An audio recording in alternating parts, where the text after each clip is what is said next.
여러분, 혹시 이런 기분 느껴본 적 없으세요? 분명 친구랑 즐겁게 수다를 떨었는데 아니면 그냥 회사에서 일했을 뿐인데 퇴근길 지하철에서 머리가 띵 하고 온몸에 기운이 하나도 없는 느낌 말이죠.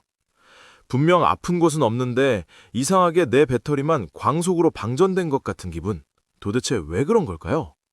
오늘 그 해답을 심리학적으로 아주 시원하게 풀어드릴 테니 영상 끝까지 함께 해주세요. 시작하기 전에 구독과 좋아요, 알림 설정까지 꾹 눌러주시면 여러분의 마음 건강을 지키는 소중한 심리 캡슐이 매주 배달됩니다. 우리는 매일 수많은 사람을 만납니다.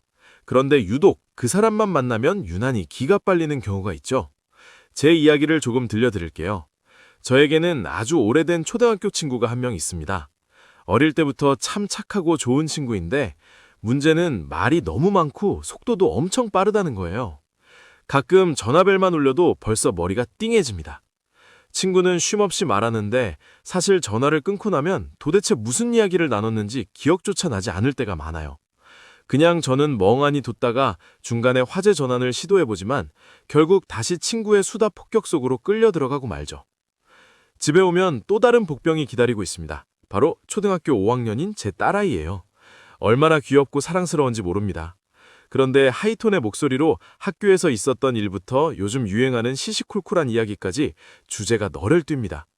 아이의 에너지는 넘치는데 제 에너지는 이미 바닥을 보이죠.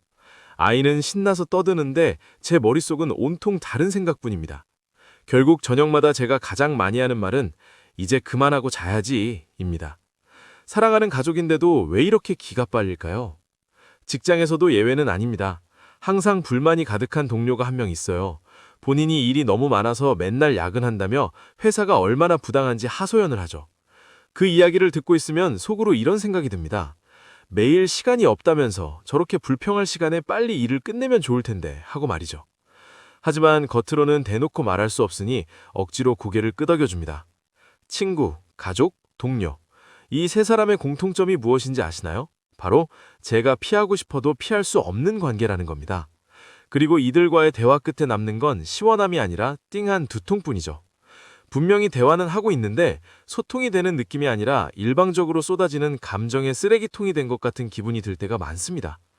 도대체 왜 이 사람들과 함께 있으면 우리는 에너지를 도둑맞는 걸까요? 그건 단순히 그들이 말이 많아서일까요? 아니면 내 인내심이 부족해서일까요?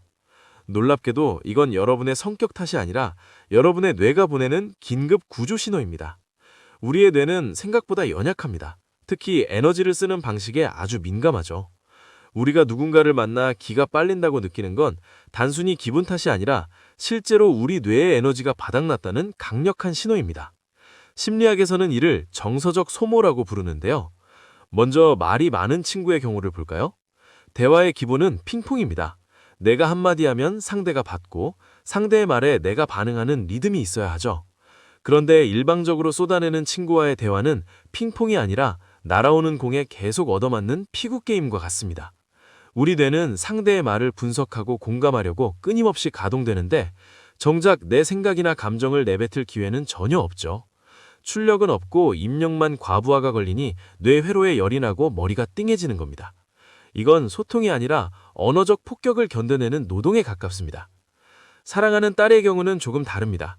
아이의 하이톤 목소리와 쉴 새 없이 바뀌는 대화 주제는 우리 뇌의 주의력을 극한으로 끌어닫습니다.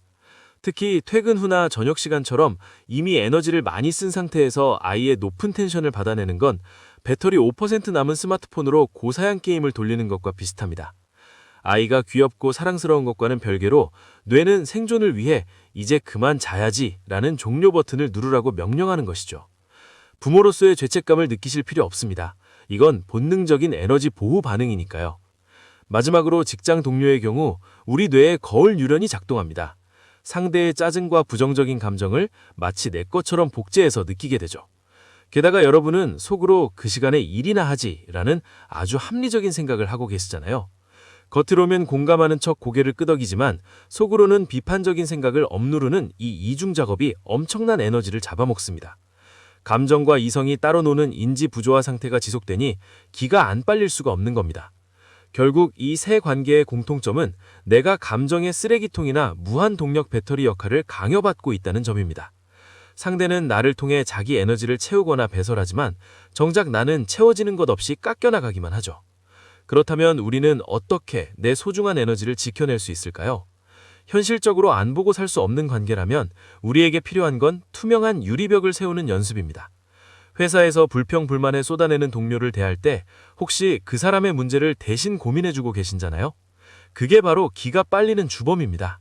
상대의 문제는 상대의 것입니다. 그가 불평을 쏟아낼 때 마음속으로 투명한 유리벽 하나를 세워보세요. 소리는 들리지만 그 감정의 찌꺼기는 나에게 닿지 않는다고 상상하는 겁니다. 정말 힘드시겠네요 라고 기계적인 리액션만 해줘도 충분합니다. 내 소중한 뇌세포를 동료의 업무 효율을 걱정하는 데 쓰지 마세요. 말 많은 친구의 통화도 마찬가지입니다. 모든 문장을 다 듣고 이해하려고 애쓰지 마세요. 친구는 사실 여러분의 조언이나 해결책을 원하는 게 아니라 그저 자신의 말을 쏟아낼 대상이 필요한 겁니다. 이럴 때는 수동적 경청이 답입니다. 응, 그랬구나. 와, 대박. 같은 3가지 정도의 추임새만 돌려가며 사용하세요. 대화의 주제를 억지로 바꾸려고 에너지를 쓰기보다는 적당히 한 귀로 듣고 한 귀로 흘리는 기술이 오히려 오랜 우정을 지키는 비결이 되기도 합니다. 딸아이와의 관계에서는 시간의 경계를 명확하게 해야 합니다. 부모의 체력은 유한하니까요. 지금부터 10분 동안은 엄마가 온전히 네 이야기를 들어줄게. 하지만 그 이후엔 엄마도 좀 쉬어야 해서 각자 시간을 보내자 라고 정중하게 설명해 주는 겁니다. 이는 아이에게도 타인의 에너지를 존중하는 법을 가르쳐주는 교육이 됩니다. 이렇게 나만의 경계선을 긋는 일은 이기적인 게 아닙니다. 내가 건강해야 소중한 사람들과의 관계도 더 건강하게 유지할 수 있기 때문이죠. 이제 한 걸음 더 나아가 대화의 주도권을 여러분 직접 쥐어볼까요? 우리에게는 대화의 흐름을 바꿀 수 있는 보이지 않는 리모컨이 있습니다. 불평하는 동료에게는 해결 중심의 역질문을 던져보세요. 정말 화가 나시겠네요. 그런데 이 상황을 조금이라도 낫게 하려면 지금 당장 어떤 일부터 끝내야 할까요? 라고 묻는 겁니다. 강정의 영역에 머물러 있는 상대를 이성의 영역으로 강제로 끌어올리는 기술이죠. 상대가 대답을 고민하는 사이에 여러분은 업무를 마무리하러 가보겠습니다 라고 자연스럽게 자리를 뜰 수 있습니다. 말 많은 친구에게는 요약과 마침표 기술이 필요합니다. 중간중간 내용을 요약하며 대화의 마침표를 여러분이 결정하세요. 그러니까 네 말은 그 사람이 잘못했다는 거지?